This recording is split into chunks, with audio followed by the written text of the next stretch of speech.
Today I have another amazing quilt for you today called Curvy Herringbone. Now for this quilt, all you will need is layer cakes for both print and your background fabric. Now if you do not like to use layer cakes pre-cuts for the background, I do have the yardage amount available within the pattern, which will be linked in the description down below.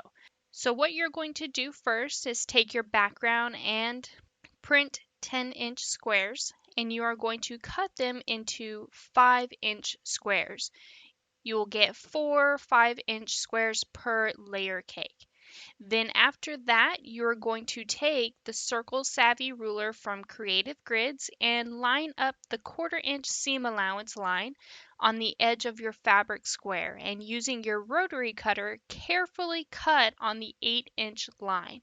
Now, if you do find yourself struggling with the cutting of the curve out, try a smaller rotary cutter like a 28 mm. It will make cutting curves out a lot easier. Now, if you haven't purchased this ruler yet, you should, because I use it all the time, and of course there'll be plenty more patterns coming out soon. But I'll have a link down below in the description, and clicking on that link and purchasing from the shop that I trust would also help support this channel. So thank you. Now you could use charm packs for this pattern, which are 5-inch squares already, but your quilt will come out very scrappy unless you have 4 of each print. This is why I am recommending using a layer cake. But as a bonus, I do have the scrappy version available in the quilt pattern down below as well. But anyways, you are just going to keep repeating these cutting steps to all of the 10-inch background and print squares.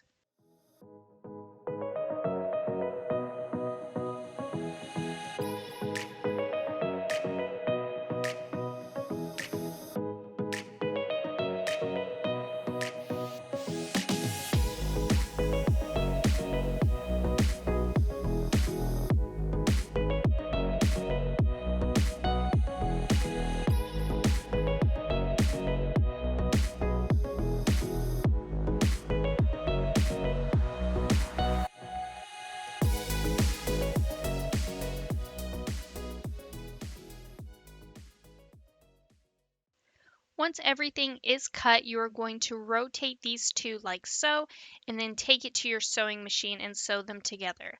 But you will need to leave a 1/4-inch to a 1/2-inch tail to start, and then make your way around the curve, and you will be having a tail hanging off at the end.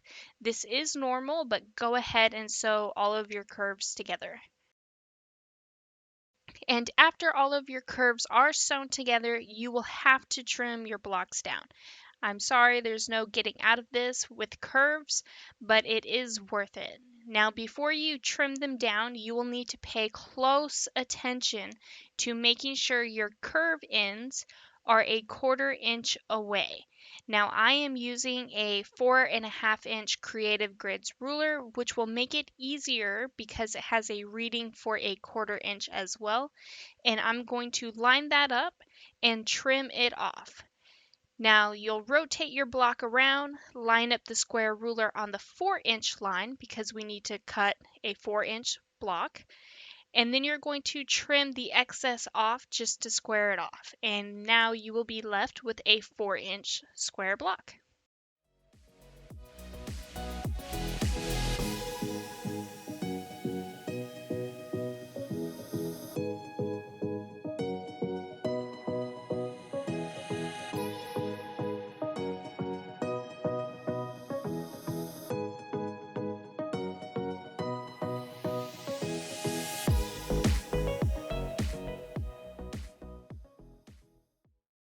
Now with your blocks that are majority of the focal print, select 4 matching prints and place them together like so. And all you're going to do is just sew your blocks together to form a row, and then lastly sew the rows together to complete the larger quilt block. Now just repeat this step with all of the mini blocks that are the majority of the focal prints. Here I have sewn up many blocks and now it's time to build the quilt top layout. Now this is where the tricky part is. In order to complete your final quilt block shape with no funny seams, we will have to kind of lay it out and piece it as we go. This is the block that we do want to create a nice curvy herringbone shape. So I'm going to push this off to the corner and we're going to start building away. Now, once you have placed two curvy herringbones in a column, you will have two empty spaces. So select two matching prints but different from the curvy herringbones that you just placed and place them like so. Now, this block is complete, so all you have to do is just sew the blocks together to complete the final larger block. Now this column is curving upwards to the right. So your next column we need to create will curve upwards but towards the left. So we're going to reflect these blocks. And in order to do that, you're just going to take the larger block and rotate it counterclockwise, and you're going to place the print next to the background curvy herringbone from the previous column. Now I am going to select a different color to mix it up, and we are just going to do is keep adding blocks and filling in the other areas with a smaller block so we can complete it. Then the next column will be like the first column. So the rows that are odd numbers will curve to the right and the even numbers will curve to the left. And you just keep repeating this as you go until you have finished the quilt size that you are making. And this quilt is available in 5 quilt sizes.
Once you have a good portion of the quilt laid out, you can go back and start piecing the blocks that you just filled in.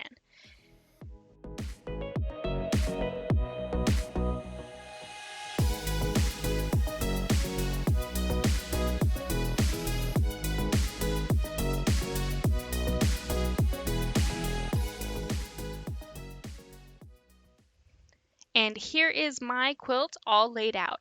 I have sewn all of the blocks we filled in together, and all you have to do is sew your blocks to form rows, and then lastly sew the rows together to complete the quilt top. Now this is a great beginner-friendly curve, but the layout can be a little bit tricky since you kind of have to piece it as you go, basically. But if you could please hit the like and subscribe button, hit that notification bell because the next video will be ideas on how to quilt this beauty.